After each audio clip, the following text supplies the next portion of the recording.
Assalamualaikum warahmatullahi wabarakatuh. Hai semuanya, perkenalkan nama saya Inayatul Iza dengan NIM A1C4220039. Saya berasal dari kelas reguler A R001 Pendidikan Biologi Universitas Jambi. Baik, di sini saya akan menjelaskan mengenai tugas video mata kuliah Fisiologi Hewan dengan judul materi yaitu Mekanisme Respirasi pada Hewan. Apa sih itu respirasi? Respirasi atau sistem pernapasan merupakan suatu proses pertukaran gas antara makhluk hidup dengan lingkungannya. Pada proses respirasi ini terjadi proses menghirup oksigen atau O2 dan mengeluarkan karbon dioksida atau CO2. Nah, dari proses ini terdapat hasil dari respirasi, yaitu reaksi kimia. Adapun reaksi kimia dari proses respirasi yaitu C6H12O6 ditambah 6O2 ditambah menghasilkan 6CO2 ditambah dengan 6H2O ditambah dengan energi atau disebut dengan ATP. Baik, di sini saya akan memaparkan dua contoh respirasi dari hewan. Adapun hewan tersebut yaitu ikan dan katak. Nah, yang mana kedua hewan ini berhabitat dominan pada air.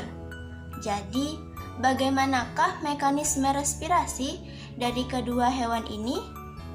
Saya akan menjelaskan pemaparan dari respirasi ikan dan katak. Baik, saya yang akan menjelaskan contoh hewan, respirasi hewan yang pertama yaitu respirasi ikan. Nah, perlu diketahui ada 3 struktur utama dari respirasi ikan. Yang pertama yaitu ada mulut, operculum, dan juga insang. Nah, insang ini merupakan organ pernapasan hewan. Insang ikan berbentuk lembar-lembaran tipis, berwarna merah muda, dan selalu dalam keadaan lembab. Nah, biasanya bagian luar insang ini berhubungan dengan air, sedangkan bagian dalamnya berhubungan erat dengan kapiler-kapiler darah. Setiap lembaran insang ikan terdiri dari sepasang filamen, dan mana tiap filamen mengandung banyak lapisan tipis yang disebut dengan lamela. Nah, pada filamen terdapat pembuluh darah yang memiliki banyak kapiler, sehingga O2 dapat berdifusi masuk dan CO2 dapat berdifusi keluar. Selanjutnya ada organisme operculum. Nah, operculum ini berfungsi melindungi insang. Operculum juga bisa operculum terbuka dan juga operculum tertutup. Operculum ini berperan dalam mengubah tekanan rongga mulut ikan. Secara tepat, pertukaran gas terjadi di dekat lamela. Lamela merupakan garis halus pada filamen sehingga dapat disebutkan pada struktur respirasi ikan ada 3 organ yang paling utama yaitu insang, filamen, dan lamela. Pada lamela inilah pertukaran gas terjadi di mana dapat memperoleh oksigen dan mengeluarkan karbon dioksida. Di dalam lamela terdapat banyak jaringan kapiler dari mulut untuk memudahkan pengangkutan gas respirasi. Filamen insang sering dikelilingi air untuk memudahkan kelarutan gas-gas respirasi. Nah, di sini ada proses yaitu inspirasi dan ekspresi, di mana inspirasi ini yaitu menghirup O2 atau oksigen dan inspirasi yaitu mengeluarkan karbon dioksida. Nah, pada proses menghirup oksigen, napas ikan akan mulut ikan akan terbuka. Nah, yang mana bagian dasar rongga mulut diturunkan, ruang operkulum dibuka, yang mana hal ini akan mengurangi tekanan di dalam rongga mulut ikan yang menyebabkan air dari luar yang mengandung oksigen larut memasuki mulut. Selanjutnya yaitu proses mengeluarkan CO2 atau karbon oksida atau disebut juga dengan ekspresi. Nah, pada saat mulut ditutup dan tentunya pada saat menghirup ataupun mengeluarkan, kondisi mulut ikan akan tetap tertutup. Nah, pada saat mulut tertutup, pada bagian dasar rongga mulut dinaikkan akan mengalir melalui lamela dan pertukaran gas antara darah dan air. Nah, pada saat bersamaan pula otot operkulum mengendor dan ruang operkulum dikecilkan. Hal ini bertujuan untuk meningkatkan tekanan di dalam rongga mulut menjadi lebih tinggi daripada tekanan luar. Nah, tekanan yang tinggi menyebabkan air mengalir keluar dan melalui operkulum yang terbuka. Di sini yaitu ada proses pertukaran atau mekanisme melawan arus. Nah, pada saat mekanisme melawan arus, air melalui lamela, arah aliran air berlawanan dengan arah aliran darah yang melalui kapilaris lamela, sehingga oksigen dalam air mudah terlarut dalam lamela, yang mana CO2 mudah diserap keluar dan larut di dalam air. Baik, hewan yang kedua yaitu contoh respirasi dari katak.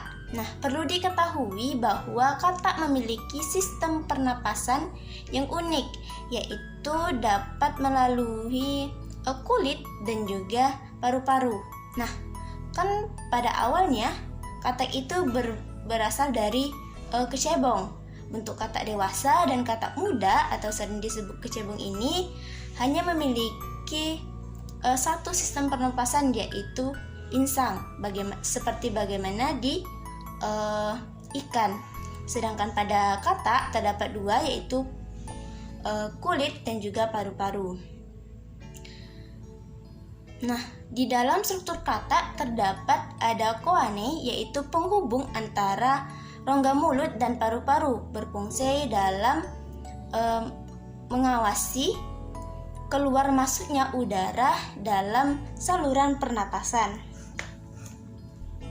Nah, di sini glotis atau juga disebut dengan koane, dalam keadaan kurang aktif, katak menggunakan kulit untuk pertukaran gas.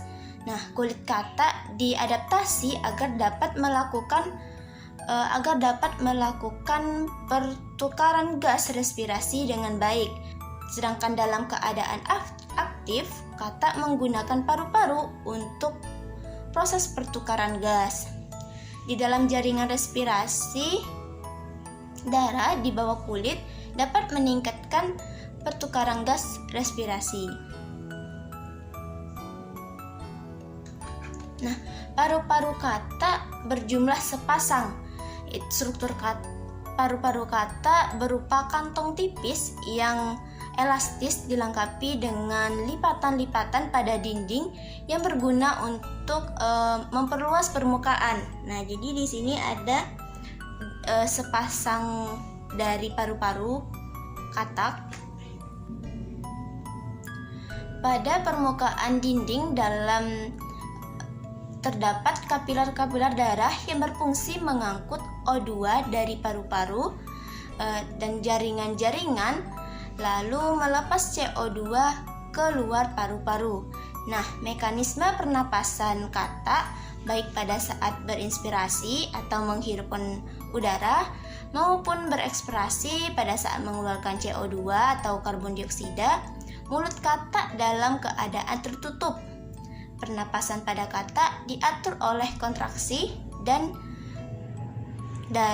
dilaksanakan otot perut dan otot rahang bawah alat pernapasan katak.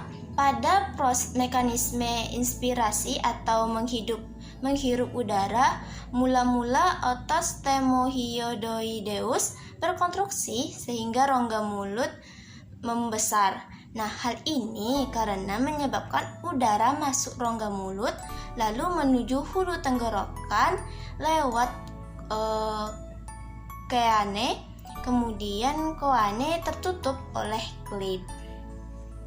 Nah, mekanisme ekspresi atau mengeluarkan O2 yaitu mengendurnya otot rahang bawah dan berkonstruksinya otot perut dengan otot stemohyoideus sehingga paru-paru mengecil dan terdorong ke dalam rongga. Kemudian klip koane membentuk sementara celah rahang bawah berkonstruksi dengan otot geniohyoideus dan akibatnya rongga mulut mengecil sehingga mendorong udara kaya CO2 keluar masuk koane.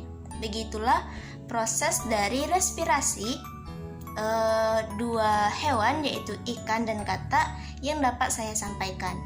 Lebih kurang saya mohon maaf. Saya akhiri. Assalamualaikum warahmatullahi wabarakatuh.